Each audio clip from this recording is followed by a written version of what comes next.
Mais bien, chers frères, moi je vous baptise avec l'eau, avec de l'eau.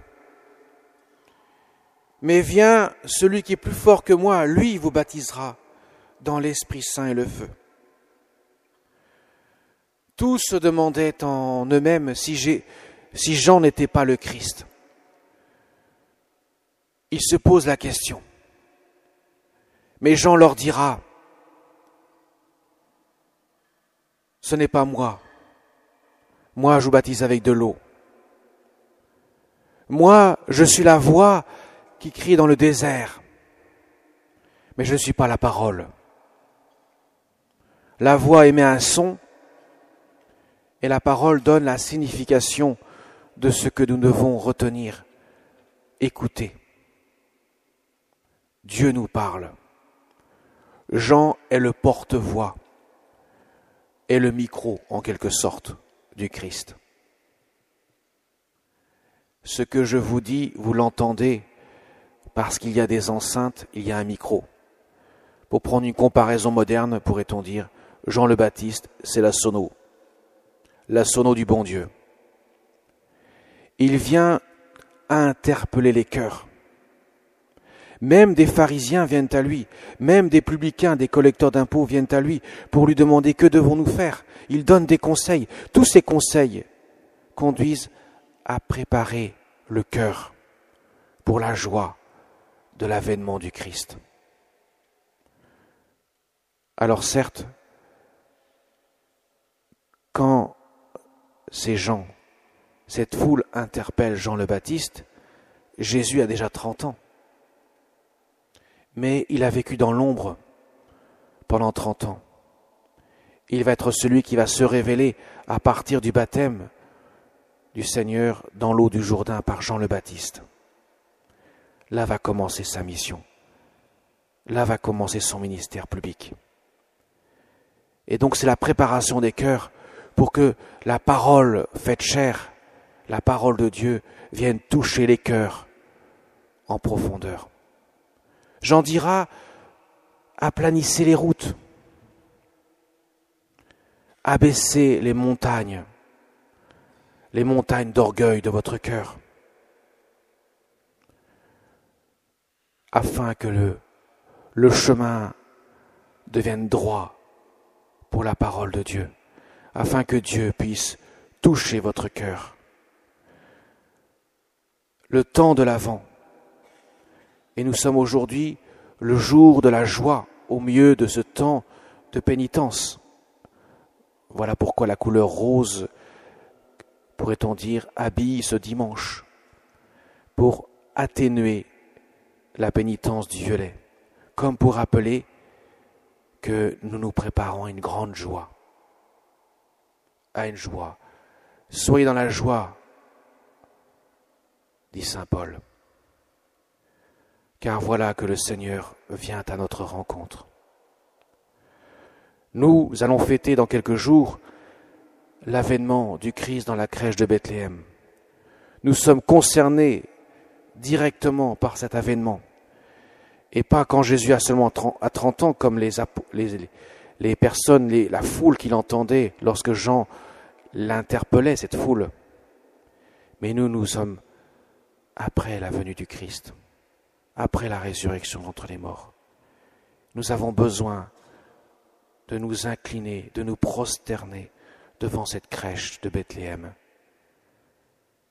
devant le Seigneur, le roi de l'univers, devant l'enfant Dieu, celui que les mages ont reconnu, celui que les peuples de la terre entière sont venus à travers ces personnages se prosterner et l'adorer. Mes chers amis, cet événement que nous allons fêter, qui est un avènement, le premier avènement du Christ, doit être un avènement intérieur à notre cœur. Nous devons laisser habiter le Seigneur dans notre cœur.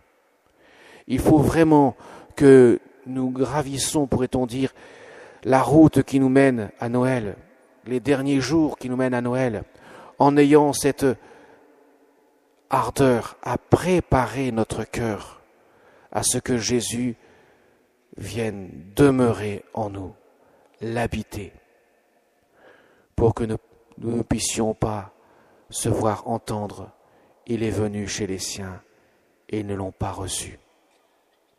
Le peuple élu ne l'a pas reconnu.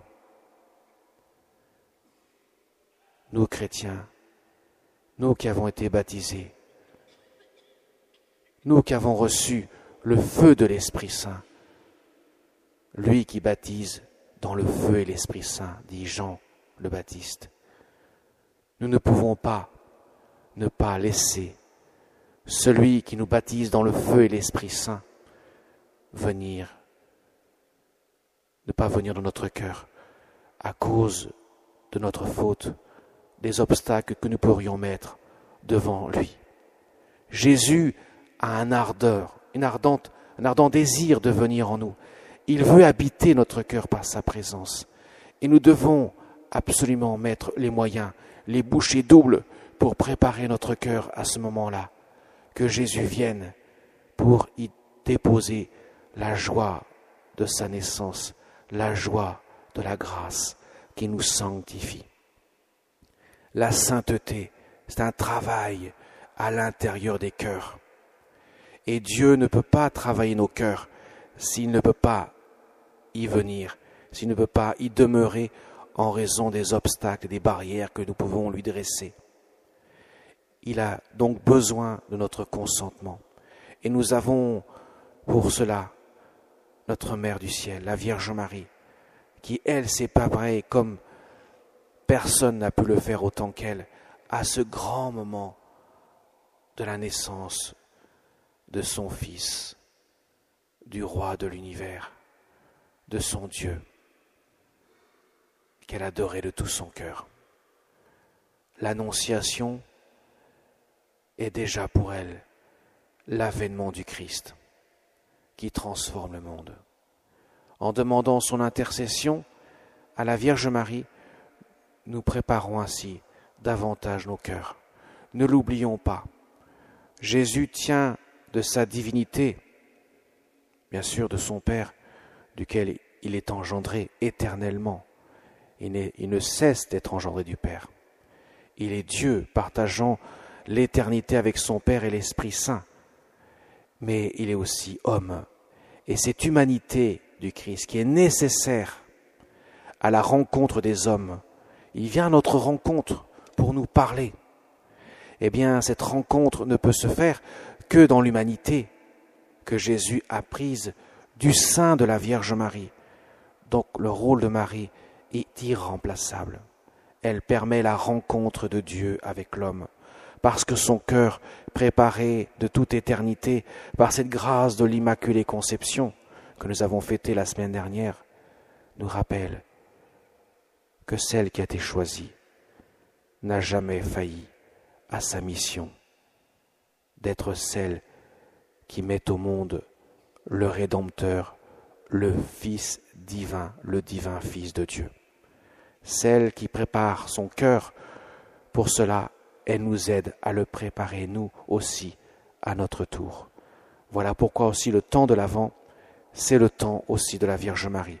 Nous en ferons plus part, plus généreusement dimanche prochain, dans les lectures, qui nous montrera que Marie s'est préparée à ce grand avènement, celui qui change radicalement la face du monde, celui qui vient habiter nos cœurs de chair de sa miséricorde infinie.